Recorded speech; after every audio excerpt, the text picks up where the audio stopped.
네, 최경영의 최강시사 듣고 계십니다. 저는 이번 주 대신 진행을 맡고 있는 보도국의 이재석 기자입니다. 자, 국민의힘에 혁신위원회가 있죠.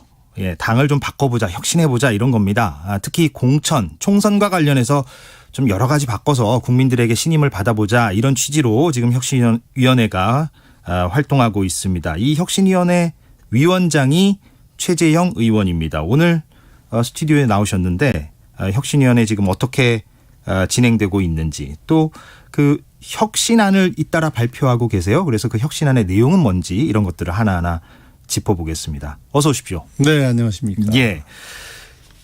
어제 뉴스 보니까 이제 2호더라고요. 2호. 두 번째 혁신안이 발표됐는데 네. 내용이 뭡니까? 잠깐 좀 소개를 해 주셔야 될 것 같아요. 일단 공천 자격을 심사함에 있어서 그 부적격 기준을 좀 강화했습니다. 예. 네. 집행유예 이상 형을 받은 사람은 원칙적으로 공천에서 배제한다. 전에는 집행유예 이상. 예, 예, 전에는 뭐 강력범죄라든지 뭐 부패범죄라든지 죄목을 좀 한정했었는데 이제는 집행유예 이상의 형을 받은 사람은 죄목에 관계없이 공천에서 배제하겠다라는 것하고요. 그다음에 이제 성범죄나 아동 및 청소년 대상 범죄, 뺑소니 운전, 음주운전 이렇게 비난 가능성이 좀 높은 범죄들에 대해서는 예. 벌금형을 받은 경우라도 공천에서 배제한다라는 것입니다. 결국은 우리 당으로서는 도덕적인 면에서도 적어도 평균 이상은 되는 분들을 공천하겠다라는 그런 의지를 표현한 것이라고 보시면 되겠습니다. 그 음주운전이 좀 귀에 들어오는데 네. 음주운전으로 벌금형을 받으면 그러면 예를 들면 뭐 10년 전 거든 20년 전 거든 무조건 공천을 못 받는 겁니까? 네, 일단 음주운전에 대해서는 좀 그런 걱정이 있으실 거라고 보여지는데요. 예. 제가 걱정하는 건 아니고요. 아니, 음주운전 경력이 얼마나 많은지 뭐 음주운전 경력자가 얼마나 많은지는 잘 모르겠습니다. 예, 그러나 예. 이제 사실 대다수 국민들은 음주운전 안 하고 다 살아가시죠. 네. 네, 그렇다면은 음주운전자를 제외하더라도 뭐 저희들 당으로서는 훌륭한 그 공직 후보자들을 많이 추천할 수 있다. 저는 그렇게 생각합니다. 그럼 기한은 상관없는 겁니다. 기한에 관해서는 이제 세부적으로 좀 앞으로 이제 해야 되고. 뭐 그 당 지도부에서 최종 결정하는 과정에서 변수가 있을지도 모르겠습니다만은 저희 예. 혁신안으로서는 일단 전체적으로 배제하는 것으로 이렇게 안을 성안을 했습니다. 예. 예전에는 이제 강력범죄 경력이 있는 사람만 배제했는데 이제는 그 폭을 확대해서 문제가 있는 사람들은 이제 걸러내겠다 이런 취지로 제가 이제 받아들이면 되겠고요. 그렇습니다. 하여튼 공천을 함에 있어서 범죄 경력이 있는 사람들은 원천적으로 좀 배제를 하려는 그러한 것이 이제 기본이고요. 예. 그다음에 이제 벌금형의 경우에는 아까 말씀드린 것처럼 비난 가능성이 높은 범죄들에 것들. 대해서는 벌금형도 공천 배제 사유로 삼겠다는 것입니다. 예, 이해가 됐습니다. 그런데 또 눈에 띄는 게 공직 후보자 기초 자격 평가의 대상을 국회의원으로까지 확대했다. 그러니까 공천 받으려면 시험 봐야 된다 이런 건가요? 이제 그렇습니다. 뭐 결국은 이제 그 예. 공천을 받기 위해서는 공직 후보자 기초 자격 평가를 이제 치러야 되는데요. 이 부분에 대해서는 이 그 제도 자체가 뭐 시험을 통해서 누구를 떨어뜨리겠다는 것이 아니고 예. 적어도 이제 우리 당에서 공직 후보자로 추천하는 분들은 이 정도의 소양은 갖춘 분들 중에서 우리가 공직 후보자를 추천하겠다라는 어떤 국민에 대한 우리 공직 후보자들이 자질에 대한 보장, 약속 뭐 이런 차원에서 이해해 주시면 되겠습니다. 그럼 과락이 몇 점입니까? 몇 점 이상 받아야 그거는 됩니까? 이제 구체적인 거는 예, 앞으로 시험을 정해야 출제하면서 이제 전담기구도 설치하고 거기서 예. 이제 자세한 내용을 정할 텐데요. 예. 국회의원의 경우는 조금 이제 그 논란은 좀 있었습니다. 예, 그러나 어떻게 보면은 공직 후보자의 기초적인 어떤 자격을 평가한다라는 점에서 국회의원이라고 예외를 두는 것은 그거는 논리적으로 온당치 않다라는 그런 측면과 또 국회의원도 다른 그 공직 후보자들과 똑같이 시험을 치른다는 것은 어떤 의미에서는 뭐 국회의원으로서의 특권 내려놓기 뭐 이런 측면으로도 볼 수 있을 것 같습니다. 예. 이번이 그래서 2호잖아요. 그러면 1호도 지난달인가요? 이제 제출된 바가 있는데 그거를 좀 잊으신 분들도 있을 것 같아서 1호 혁신안의 핵심은 그때 뭐였죠? 공천관리위원회에 집중돼 있는 공천 관련된 권한 중에 예. 부적격 심사 부분을 좀 분리해서 그 부분을 윤리위원회에 이제 두고 그러기 위해서는 이제 윤리위원회의 어떤 그 위원들의 자격을 좀 강화해서 당대표의 어떤 영향으로부터 좀 그 벗어날 수 있는 제도적인 장치를 마련하겠다라는 것이었고요. 예. 중요한 것은 임기 자체를 이제 대표의 임기보다 좀 길게 해서 특정 당대표의 영향으로부터 좀 자유롭게 객관적으로 판단할 수 있는 그러한 윤리위 구성을 하겠다라는 것이 그 내용에 포함되어 있습니다. 예, 이론은 윤리위의 권한을 강화해서 공천 후보자들을 심사하도록 하는, 그래서 또 임기도 당대표가 지금 2년이죠. 네네. 그런데 윤리위원장은 3년으로. 예. 예. 그런 건데. 윤리위 강화라는 측면보다는 공천권의 그 분산. 심사 기능을. 공천 심사 기능의 분산 쪽으로 있는데 그게 이제 공교롭게 이제 윤리위 별도의 기구를 만들까라는 생각도 논의도 하다가 기왕에 윤리위원회가 있으니 새로운 기구를 만드는 것보단 윤리위원회에 맡기는 게 좋겠다라고 저희들은 판단했습니다. 그러면 1호 혁신안과 2호 혁신안은 앞으로 그럼 몇 호까지 나옵니까? 이건 모르는 겁니까? 저희가 순차적으로 이제 혁신안이 성안이 되면은 공개를 할 텐데요. 예. 뭐 몇 호가 나올지까지는 모르겠습니다. 뭐 한 번 할 때 이제 여러 개가 포함되어 있을 수 있으니까요. 예, 이번에도 그렇고요. 예, 그렇고 그리고 이제 저희 혁신위원회가 이제 혁신안이 다 이제 최종 혁신안까지 이제 성안이 되면 당 지도부에는 이제 그걸 마지막에 이제 모아서 이제 전체적으로 상정을 할 겁니다. 예. 예. 당 지도부라 하면 그러면 지금 현재는 비대위가 체제잖아요. 되죠. 근데 이게 뭐 저희가 종료하기 전에 뭐 전당대회 치르고 새로운 지도부가 정상적인 지도부가 되면은 뭐 최고위가 될 수도 있겠고. 최고위가 될 수도 어쨌든 있고. 하여튼 뭐 저희들이 상정할 당시에 이제 그 당 지도부에 이제 올려서 최종안으로 확정이 돼야죠. 그럼 당 지도부가 추인을 하면 그러면 확정이 되는 겁니까? 아니면 또 그 다음에 뭐 전당대회나 다른 절차가 또 있는 겁니까? 뭐 당원 당규에 추가적인 절차가 있겠지만 그러나 사실상 당 지도부가 결정하면은 그대로 시행되겠죠. 그런데 뭐 가처분 신청 얘기입니다만 만약에 이번에 가처분 신청이 뭐 다음 주에 또 결과가 나올 것으로 보이는데 거기서 만약에 이준석 전 대표의 손을 법원이 이번에도 들어주게 되면 지금 2기 비대위잖아요. 정진석 비대위인데 이거는 또 해산이 되는 거 아니겠습니까?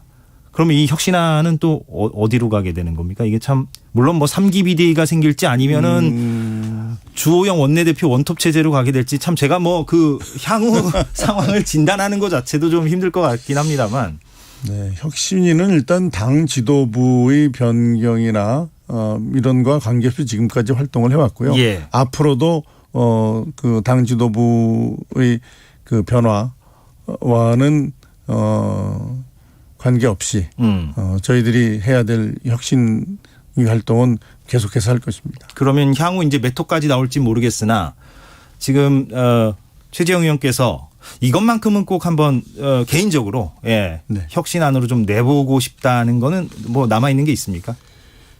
지금 저희들이 논의하고 있는 것 중에서 핵심적인 것만. 예. 여의도 연구원 정책 기능 강화하는 문제가 있고요. 그다음에 이제 그 당내에 이제 들어오는 여러 인사 뭐 젊은이건 뭐 아니건 당내 이제 정치적인 어떤 비전을 가지고 들어온 분들이 당내에서 그러한 그 정치적인 성장을 계속할 수 있는 예측 가능한 시스템을 만드는 거 굉장히 중요하다고 생각합니다. 그리고 뭐 4차 산업혁명 시대에 맞는 당 조직 정비 이런 것들도 이제 포함되겠죠. 그러면 이 혁신위는 한 내년 초까지는 간다고 보면 되겠네요. 아무래도 내년 초에 지금 뭐 새 지도부가 나올 것으로 다들 예상들을 하니까. 이제 정기국회 이제 국감 들어가고 그러면 조금 이제 모이기 쉽지 않겠지만은 가능하면 연말까지는 저희들이 마무리 지으려는 생각을 가지고 활동하고 있습니다. 그렇군요. 이준석 전 대표와는 최근에 좀 연락을 하셨습니까? 최근에는 뭐 따로 연락한 건 없습니다. 그렇습니까? 네. 예. 다음 주에 가처분이 어떻게 결론이 나올까요? 어떻게 예상하십니까? 또 이제 판사 출신이시니까. 지난번에 가처분 할 때도 저한테 물어보시는 분들이 많았는데요. 제가 그랬습니다. 그 미리 예측하는 건 굉장히 어리석은 일이다. 뭐 이번에도 뭐 예측을 그렇게 하기 좀 어렵습니다. 네. 신중하신 답변이군요. 이게 솔직한 답변입니다. 그렇습니까? 정진석 비대위에 합류해달라는 요청을 거절하셨다는 부분도 언론에서 조금 주목을 했던 것 같아요. 왜 그러셨습니까? 뭐 제가 좀 짓궂게 좀 농담을 섞어서 말씀드리자면 정진석 비대위도 좀 어떻게 될지 모르니까. 그런 건 아니고요. 예. 제가 일단 비대위 출범 자체에 대해서 저는 뭐 아시겠지만은 좀 부정적인 생각을 가지고 있었습니다. 예. 그리고 뭐 공개적으로 제가 뭐 언론에 얘기한 바도 있고요. 그래서 그런 상황에서 비대위에 들어가는 거는 좀 제 자신의 논리에 좀 맞지 않다는 점도 있었고, 실질적으로는 혁신위 하면서 제가 또 초선 의원으로서 의정 활동하면서 비대위원까지 하는 게 감당하기 좀 어렵다. 예. 그런 것들도 고려를 했죠. 그러면 비대위로 가는 것에 개인적으로 조금 반대 입장이셨다는 말씀은, 그러니까 법원의 어떤 취지를 잘 받아서 과거의 그 최고위원회 체제로 돌아가는 것이 바람직했다 이렇게 보셨다는 얘기로. 전 최초의 비대위 구성할 때도 예. 이 비상 상황이라고 보기는 좀 어렵다라고 제가 그 이야기를 했습니다. 주호영 비대위가 출범할 때도 처음에 비대위할 때도. 예. 그런 생각이시군요.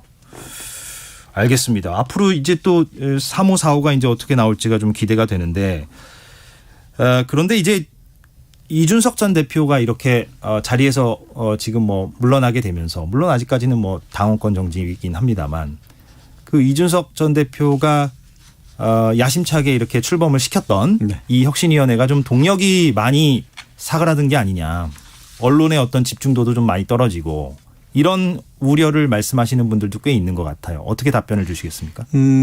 이제 당대표로 있을 때 이준석 전 대표가 이제 혁신에 대한 아이디어를 냈고 출범을 시켰죠. 그렇기 때문에 아마 그 당대표로서 이제 그 일하면서 혁신에 대한 어떤 아이디어들이 꽤 많이 있었을 겁니다. 그래서 그런 생각을 가지고 이제 호흡을 맞추면서 했으면 좀 편한 면은 있었겠지만, 뭐 그렇지 않더라도 뭐 그 혁신안을 만들어 나가는 데는 저희들이 최선의 노력을 다하고 있고요. 혁신 자체가 사실은 뭐 무슨 일이나 마찬가지면 쉬운 건 아닙니다. 쉬운 건 아니지만 또 많은 분들이 당 혁신에 관한 좋은 의견도 많이 내주셨고, 또 당의 어려운 상황에서 정말 혁신위가 좋은 혁신안을 내야지 우리 당과 또 나라를 위해서 정말 바람직하고 꼭 해야 될 일이다라고 이제 격려해 주신 분도 많이 계십니다. 그러면 주호영 원내대표나 정진석 비대위원장은 이 혁신위 활동에 대해서 많은 응원의 메시지를 보내고 계십니까? 주호영 대표나 정진석 대표나 제가 이제 저 비대위원장으로 취임하셨을 때, 예. 저 혁신위 활동에 관해서 이제 다 설명을 좀 드렸고요. 예. 충분히 이해하시고 적극적으로 이제 지원해 주시겠다고 그렇게 하셨습니다. 예. 이것도 조금 짓궂은 질문일 수도 있는데, 네, 이른바 윤핵관, 네. 그러니까 장제원 의원을 포함하여 이른바 윤핵관 의원들은 이 혁신위 활동에 대해서 우리 최 의원께 어떤 언급을 하신 게 있습니까? 특별히 뭐 저한테 언급을 한 건 없고요. 응원도 없었습니까? 응원 뭐 따로 저하고 뭐 이렇게 이 혁신위에 관해서 논의를 하지 않았으니까 응원을 예. 하는지 아니면은 뭐 비판을 하는지에 대해서 제가 이야기를 들은 적은 없어. 권성동 그 원내대표, 전 원내대표는 그때 이제 당대표 직무대행 하면서 우리 그 혁신위에 와서 혁신위에 이제 뭐 격려를 해주면서 또 이제 좀 그 너무 이상적인 그 혁신안을 내면은 좀 그건 어렵지 않겠느냐라는 그런 얘기는 했었죠. 예. 근데 당대표 선거가 이제 언제 있을지 모르겠으나 있을 텐데, 네. 뭐 안철수 의원도 출마 의사를 밝혔고, 그래서 일각에서는 뭐 최재형 의원은 뭐 당대표 출마 의사가 혹시 있을까? 이걸 궁금해하시는 분들도 있더라고요. 개인적으로 어떠십니까? 저는 지금 뭐 혁신위 하는 것도 버겁습니다. 예. 그래서 현재로서는 뭐 제가 당대표 출마하겠다는 생각을 그렇게 가지고 있지 않습니다. 예. 어제 이제 그 박진 외교부 장관에 대해서 네. 예, 민주당 단독으로 해임 건의안이 통과되지 않았습니까? 지금 외교 순방 이후에 지금까지 뭐 일주일, 2주일 정말 뜨겁고 국민들 사이에서 너무 피곤하다 이렇게 말씀하시는 분들도 많아요. 최 의원께서는 좀 최근에 일련의 상황을 좀 어떻게 보셨는지도 궁금합니다. 우선 뭐 그 어제 그 외교부 장관 해임 건의는 누가 봐도 그걸 외교 참사라고 해서 외교부 장관을 비난하는 것에 대해서는 공감하시는 분이 별로 없을 겁니다. 그야말로 어떤 정치적인 공세를 목적으로 거대 야당의 어떤 횡포 아닌가 저는 그렇게 생각을 하고 있고요. 지금 현재 지금 거의 정치가 실종된 이러한 현실에 대해서 여나 야나 정말 국민을 위해서 우리가 해야 될 것이 무엇인가라는 것에 대한 좀 심각한 인식을 가지고 그 정치 회복을 위해서 좀 노력해야 될 것 같습니다. 박진 외교부 장관은 그럼 아니더라도 뭐 대통령실의 어떤 외교 안보 라인 혹은 홍보 라인 이쪽에는 문제가 없다고 보십니까?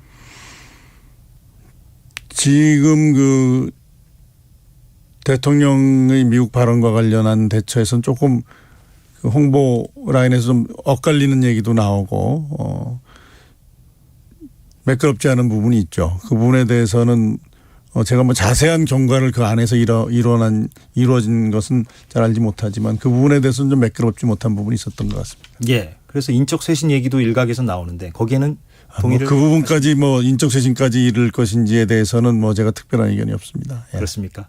예. 알겠습니다. 다음에 3호, 4호 개혁안이 나오면 쇄신안이 나오면 그때 또 관련 내용을 좀 저희랑 얘기해도 좋을 것 같습니다. 이게 사실 민주당에게도 여러 가지도 자극이 될 수도 있으니까요. 어느 당이나 이제 정치 혁신을 통해서 국민들의 기대에 부응하는 그러한 모습을 갖추는 거는 필요하겠죠. 예. 오늘 여기까지 하겠습니다. 최재형 국민의힘 혁신위원회 위원장과 얘기 나눴습니다. 오늘 고맙습니다. 네, 감사합니다. 예. 공정, 공익, 그리고